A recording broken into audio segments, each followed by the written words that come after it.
l'ONAS et les entreprises s'étaient accordées sur un délai de 45 jours pour exécuter tous les travaux. Il s'est trouvé qu'après 30 jours d'exécution, M. le ministre a été interpellé sur des lenteurs et des retards lors des visites qu'il effectuait sur le terrain, lors des réunions hebdomadaires de suivi, mais également à travers les rapports pour remonter les comités régionaux de gestion des inondations, mais aussi les remontées des équipes techniques de l'ONAS sur les retards constants et constatés sur le terrain.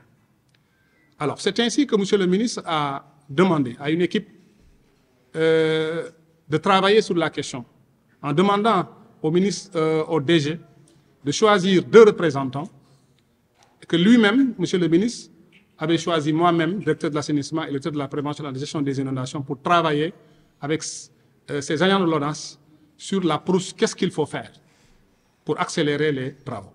Je rappelle que les informations qu'il a reçues, après investigation, ont fait état d'un certain nombre d'écarts. D'abord, les entreprises qui avaient été shortlistées, les 6, sur les 6, il n'y a qu'une seule qui avait des capacités techniques et financières reconnues et une expérience dans des travaux similaires connus dans le secteur.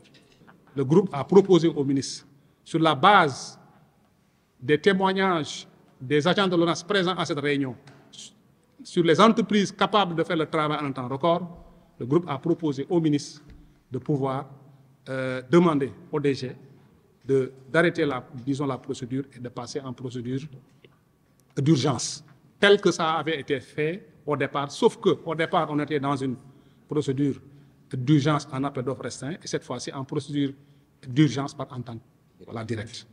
C'est sur cette base que le ministre a pris les décisions qu'il a prises en demandant à l'ONAS s'il voulait de reprendre la procédure. Et ces mesures-là, quand même, vont permettre à l'État au moins d'économiser plus de 800 millions de francs CFA sur 2024. Comme c'est les marchés de clientèle aussi, eh bien, faites le calcul sur 3 ans, parce que les marchés de clientèle, souvent, c'est sur 3 ans.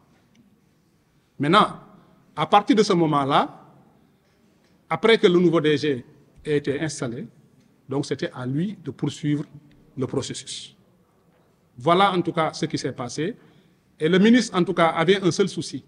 C'est d'abord économiser les deniers publics, une bonne gestion des deniers publics, mais également l'efficacité des interventions pour que le travail soit bien fait et soit fait dans les délais. Voilà les raisons qui ont présidé, en tout cas aux mesures qui ont été prises, qui ont présidé également à la proposition que nous qui étions dans le groupe de travail technique avions proposé à M. le ministre de l'Hydraulique et de l'Assainissement. Un seul souci, c'est la transparence, c'est la bonne gouvernance, mais également l'efficacité de l'intervention publique, c'est l'intérêt général et non l'intérêt personnel.